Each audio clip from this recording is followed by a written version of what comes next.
Do you believe someone could plan your death while holding your hand in a hospital bed? Sounds absurd, right? But this story isn't about exaggeration, it's about reality. A reality where love turned into a trap and care was just a disguise for betrayal. While Adam was fighting for his life, hooked up to wires and tubes, his wife was sleeping in the arms of the very doctor who promised to save him. And the cruelest part? She didn't just cheat with her body, she betrayed him with a cold, silent, and nearly perfect plan. Nearly. Because what they didn't know was that Adam was listening, thinking, and preparing the most strategic revenge you'll hear about today. Everything changed on a slick curve, one of those days when we're rushing too much and trusting too hard in life's brakes. Adam was the kind of guy who seemed to have everything under control. Business, marriage, routine. A calm-speaking CEO with steady hands on the wheel. But on his way back from a business trip, fate decided to play Russian roulette. A truck swerved into the wrong lane, and Adam's car became twisted metal. He survived, but went into a coma. And that's when the real story began. Because sometimes the worst thing isn't what happens outside. It's what happens when you can't defend yourself. Emily, his wife, showed up at the hospital in tears, holding flowers and empty promises. On the outside, she looked like grief itself. On the inside, she was already planning things no man should ever have to face. Amid the chaos appeared Dr. Charles Dunn, the physician in charge of Adam's case.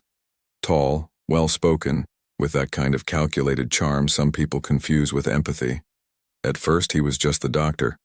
By the second month, he was something more. A lingering touch on the shoulder, coffee in the empty cafeteria, a light joke while her husband barely breathed. The line between ethics and desire faded without much resistance. Meanwhile, Adam was fighting in the dark, his brain still in recovery, but not as unconscious as they assumed. Some studies show that patients in light comas can hear voices, feel touch, sense emotions. And Adam, he started picking up fragments, muffled sounds, laughter at the wrong time, whispers way too close. It was like betrayal left traces even in silence. And there's no pain worse than realizing the one who's supposed to care for you is actually burying you alive with a smile. These extreme situations teach more than any MBA ever could.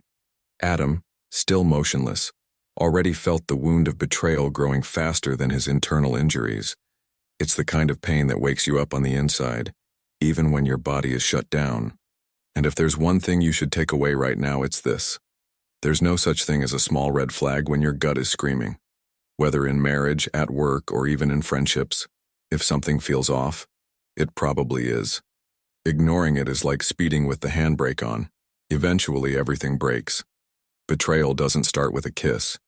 It starts with a strange silence, an absence that makes no sense, a look that no longer meets yours. Adam couldn't react, trapped between tubes and monitors. But something inside was already waking up.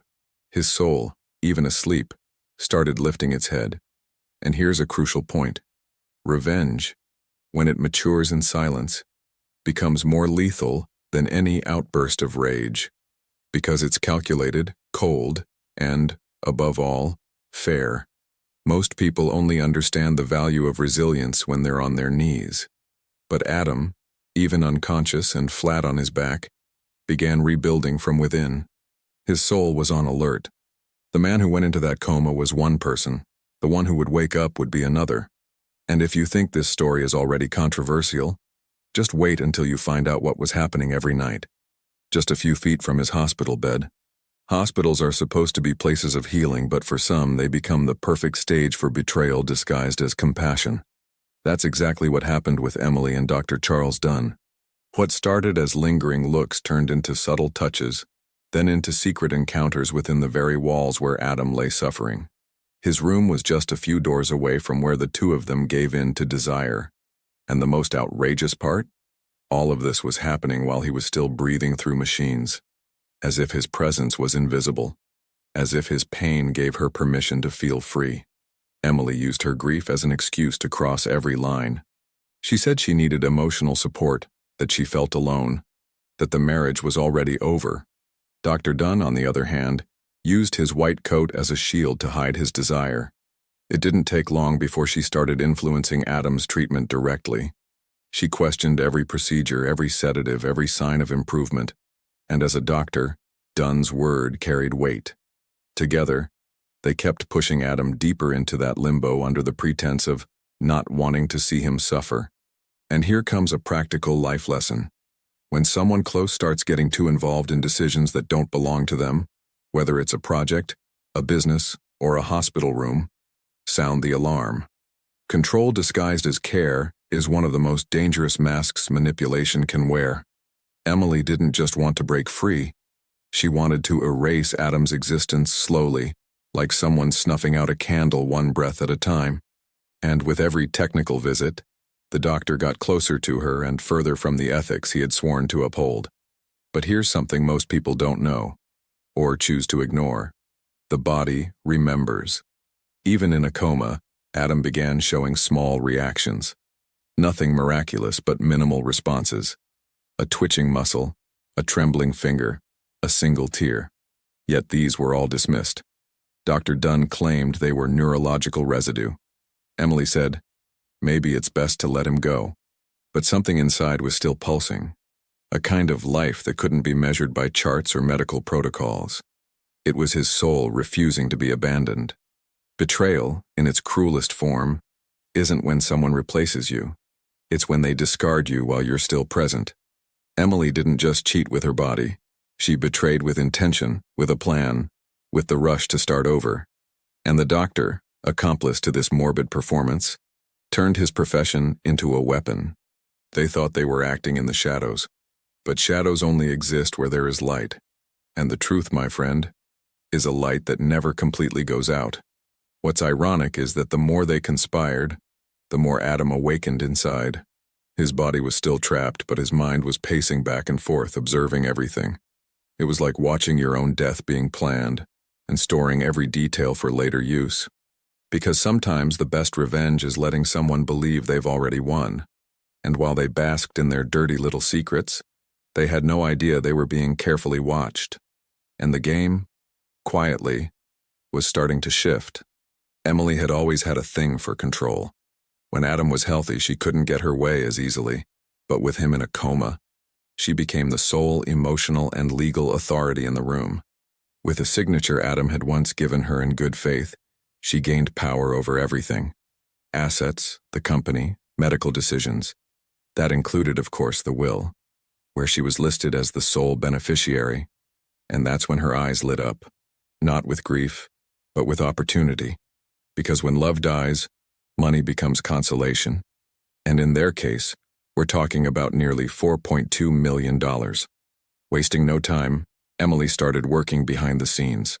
She asked to suspend certain treatments, questioned the need for expensive procedures, and even hinted that keeping Adam alive was just prolonging unnecessary suffering, all under the false flag of compassion. At the same time, she began transferring company assets into personal accounts, selling vehicles, liquidating investments, all with the cold precision of someone who already had a backup plan. It was like she was deleting Adam from real life, pixel by pixel. And like every skilled manipulator, she smiled while doing it. She spoke to friends and family like a grieving wife in quiet mourning. But behind the mask of a pre-widow, she was building a future where Adam simply didn't exist anymore. The cruelest detail? She and Dr. Dunn were already house hunting in Dallas and talking about opening a clinic together. The same woman holding her husband's hand in a coma was dreaming at night about luxury offices and trips to Miami. It's the kind of betrayal that eats you alive just thinking about it. And sadly, one too many people experience in silence. What she didn't count on, and here comes the major turning point, was that a new neurologist joined Adam's medical team. Young, meticulous, and above all, ethical. As he reviewed Adam's test results, he noticed signs others had missed or chosen to ignore. Brain activity inconsistent with a vegetative state, spontaneous muscle expressions, unorthodox stimuli triggering reactions. He didn't announce anything right away. He quietly launched a confidential protocol, trusting Adam's body more than Emily's sweet words. That new doctor, without knowing it, became Adam's first silent ally in his battle against betrayal. And it's funny how sometimes in life, all it takes is one person willing to see the obvious to change someone's entire fate. How many times have you been overlooked for appearing inactive? How many of your ideas were dismissed because someone assumed you were mentally checked out? Well, Adam was the living proof that underestimating someone might be the biggest mistake of all. While Emily was finalizing the move, Adam's brain was coming back online like a city after a blackout. He couldn't speak yet, couldn't move his arms precisely, but he was fully aware that something serious was happening. And in silence, he began piecing together her plan. It wasn't just physical betrayal. It was a full-blown attempt to erase him. And the question that started echoing inside him was simple. How do you get revenge on someone who wants to bury you alive? Few things are more powerful than a man who's silent and already knows everything. Adam opened his eyes slowly, like someone waking from a nightmare, unsure if they're really back in the real world. But he quickly realized the nightmare was still going. The room was the same. The hospital smell still clung to everything. And the cruelest part? Emily was still pretending to care. Only now, less often. She didn't spend as much time by his side anymore. Maybe she thought the plan to let him go was about to be finalized. But Adam wasn't going to let that happen. And the game was about to change hands. He realized he had to pretend. If he showed signs of recovery too soon, they might speed up the plan to get rid of him. So even with his mind fully active, he kept his body in neutral. He watched everything through half-closed eyes. He listened to conversations. He saw Dr. Dunn sneak into the room with Emily and heard clearly the words that cut him to the core. He's not coming back. We're free. That wasn't just betrayal. That was a sentence. But Adam took a deep breath and swallowed each word like poison he'd return one day. His physical recovery was slow, but his mind was miles ahead of his body. One day, while a nurse was changing the sheets, he took a chance and raised his hand slightly. She gasped, wide-eyed, but he made a subtle gesture for silence. She got it. She was the first to know Adam was back, and promised to help him in secret. From that point on, he had access to a cell phone. He asked for headphones, saying he wanted music therapy. And with that little device, he started building his counterattack. This is the moment where healing turns into strategy. Adam didn't just want to survive. He wanted to win, with grace, with evidence, with smarts. He began recording audio in secret, installed a discreet camera app. Every shady conversation, every late-night visit, every strange word between Emily and the doctor, all of it became part of the record. He became, day after day, the lead investigator of his own tragedy. And this is where revenge takes shape. In silence, in patience, and with razor-sharp focus. And if you think this is a stretch, know that in the U.S., there are dozens of documented cases of people waking from comas remembering entire conversations. The human mind has layers medicine still doesn't fully understand. That's why Adam started mentally logging every detail. The name of the lawyer Emily mentioned. The address of a house in Dallas. Transfers discussed over the phone. He was building a puzzle where his own wife was the main piece of the prosecution. While they thought they were in control, Adam was gathering everything he needed to deliver the final blow. But it wasn't time yet. Revenge on this level needs to mature. And like a good wine, it needs perfect timing. Because sometimes a man's greatest strength isn't in how loud he yells, but in how long he can stay quiet pretending to be weak, just to see how far others will go with their evil. And if you think this is already intense, wait until you see what he does with everything he uncovered. Every warrior who survives the fall knows the most important battle is the one fought in silence. Adam had the entire plan laid out in his mind. What he needed now were solid, chronological, and lethal pieces of evidence. That's how he created his personal dossier. Audio recordings of conversations between Emily and Dr. Dunn, hidden videos in his hospital room, account names, transferred amounts. It was all there. Over $4.2 million quietly moved around, and more importantly, a forged signature on the document authorizing his life support to be cut off. This wasn't just betrayal. It was a carefully crafted murder attempt. With the dossier nearly complete, Adam reached out to an old acquaintance, Ben Harper, a retired private investigator known for exposing corporate fraud in Houston. Ben accepted the challenge. This isn't just a personal revenge story, Adam. It's a surgical operation. And it truly was. In just a few weeks, Ben confirmed what Adam already suspected. Emily and the doctor had rented a house in Dallas and were negotiating the opening of a cosmetic clinic, using money embezzled from Adam's company. The fund originally set aside for one of Adam's social projects had already been drained. Adam also hired a lawyer who specialized in financial crimes and forged documents. But still, no noise. The plan required precision and timing. The most effective revenge doesn't scream, it listens. And Adam was listening closely. Every new move Emily made became another chapter in the script for her downfall. While she smiled at her new life, he was collecting evidence that would turn that life into a house of cards ready to collapse. And if there's one thing you should take away right now, it's this. Silent justice is the most powerful kind.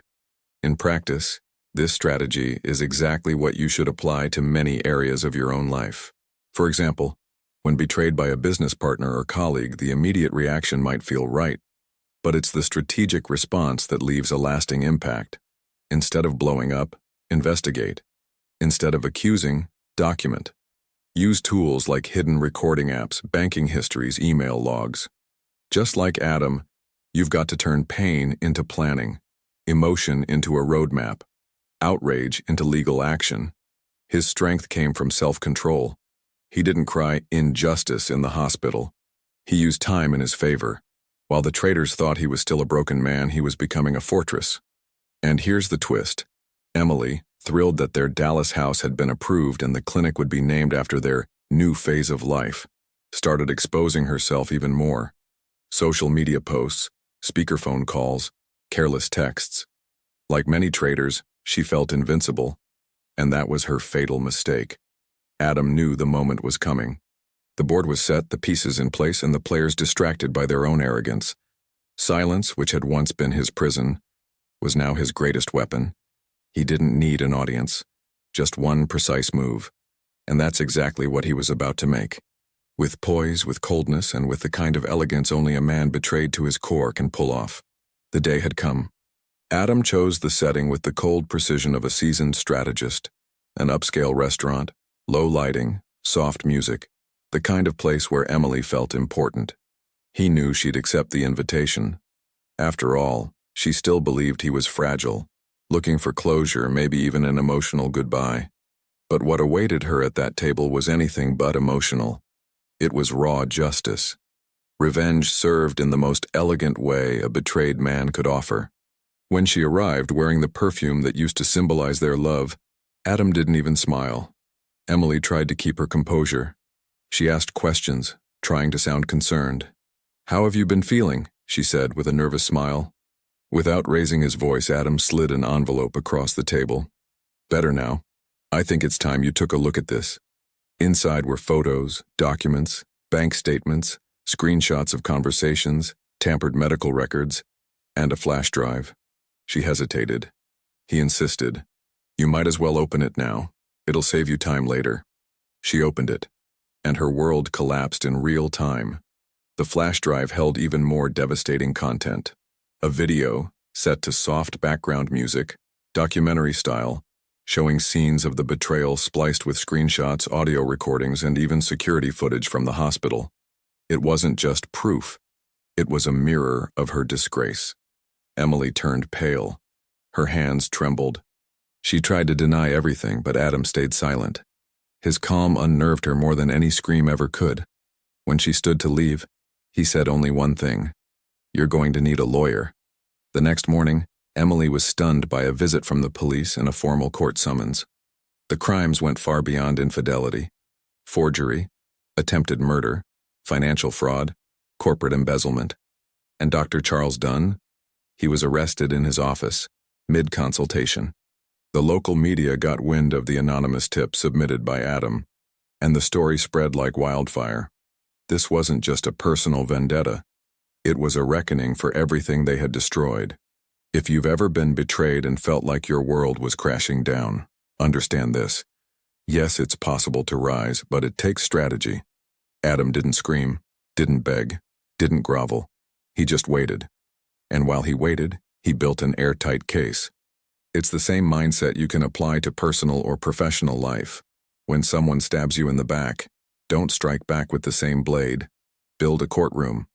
The difference between those who suffer and those who win lies in how you turn pain into ammunition. Emily fell in the most brutal way possible for someone like her. Publicly, legally, and with nowhere to hide. The destruction she caused came back multiplied by 10. And Adam? He could finally breathe. Not with relief, but with the quiet satisfaction of a man who rebuilt his dignity with his own hands. But the impact of this story wouldn't end there. Because when truth hits the spotlight, it gains a power no one can control. Truth has a bitter taste for those who hide it. But it's sweet as revenge for those who patiently wait for it. And that's exactly what Adam felt when his story began making headlines. First, it was a small newspaper column. Then a morning news report. Soon, the story went viral on social media. The man who survived his own execution became the most shared headline of the week. The details of the betrayal, the criminal plot, and the twist of fate hooked the audience like a movie thriller. But this wasn't fiction. This was real life. And his pain was now national conversation. Emily became synonymous with scandal. She lost the job she had gotten through the doctor's connections, lost the respect of her own family, and more than anything, lost access to the fortune she thought was already hers. Accounts were frozen, properties seized, and even the luxury car she flaunted online was repossessed. Dr. Dunn, in turn, had his license revoked and made headlines across medical platforms as a prime example of ethical and moral failure. In a matter of months, the couple who had planned a whole new life found themselves in the middle of a legal and moral storm, with no escape. Adam, by choice, declined all offers for sensationalist interviews. "I don't want fame. I want justice," he told his lawyer. Still, his story became a symbol of resilience. Universities invited him to speak. Documentary filmmakers started drafting scripts. Even a publisher approached him about writing a book. He didn't want to become a celebrity. But he realized he could turn his pain into something powerful. And that, my friend, is what separates those who merely survive from those who truly overcome. With part of the recovered money, Adam made a decision no one saw coming. He donated $1.1 million to a foundation that supports coma patients and their families. He knew the weight of silent abandonment. He knew what it felt like to wake up and realize the world had left you behind. And he made sure to become the kind of support he wished he had. That gesture made headlines for all the right reasons. His story now inspired victims of emotional and medical betrayal, people who once thought they had no way out. Betrayal, revenge, and resilience became the words attached to his name in the press. But he knew they were more than just media buzzwords. They were stages of transformation. Yes, he was betrayed, but he didn't stay there. He got revenge, but never lost himself in the process. And in the end, he rose above, even outgrowing the need to destroy in order to feel whole. If you're carrying a similar wound today, understand this: silence can be your weapon, but strategic action is your cure. It's not about how hard you fall. It's about what you do when you rise. The story kept gaining traction. Podcasts, studio interviews, viral videos narrated by influencers. Adam became a case study. And not because he played the victim, but because he authored his own comeback. And there was more to come. Because in the end, what marks us most isn't the fall. It's what the fall teaches us, and what we do with that lesson after the world's already moved on. But we haven't. Adam wasn't saved by doctors. He wasn't saved by luck. He was saved by an instinct few people understand: the will to fight even when your body can't. It's a force born from the soul, from outrage, from the refusal to accept injustice. He survived the crash, yes, but more than that, he survived the most brutal betrayal a person can endure, from someone who promised to protect him. Emily didn't just break their vows, she shattered his dignity while he was defenseless. And that changes a man. Forever. Some people only wake up to life after they've lost everything. Adam woke up while still in a coma. He realized that to overcome some kinds of pain, you have to let the old version of yourself die. And that's exactly what he did. The naive version, full of blind trust, stayed on that hospital bed. The man who came back was different, sharper, more aware, more resilient. And if you've ever been betrayed by a lover, a partner, a friend. Maybe you know exactly what I'm talking about. You don't go back to who you were after someone tries to erase you in silence. Here's a truth nobody likes to admit. Not everyone who offers you a hand wants to lift you up. Sometimes they just want to keep you down, controlled, numbed. Adam learned that the hard way, but he turned the poison into a vaccine, built his revenge like writing a novel, chapter by chapter, no rush, based on facts. And in the end, he delivered not just a message, but a legacy. His strength wasn't just in what he rebuilt. It was in how he refused to make the same mistake of trusting too soon, too easily. Maybe you're going through something right now that feels impossible to beat.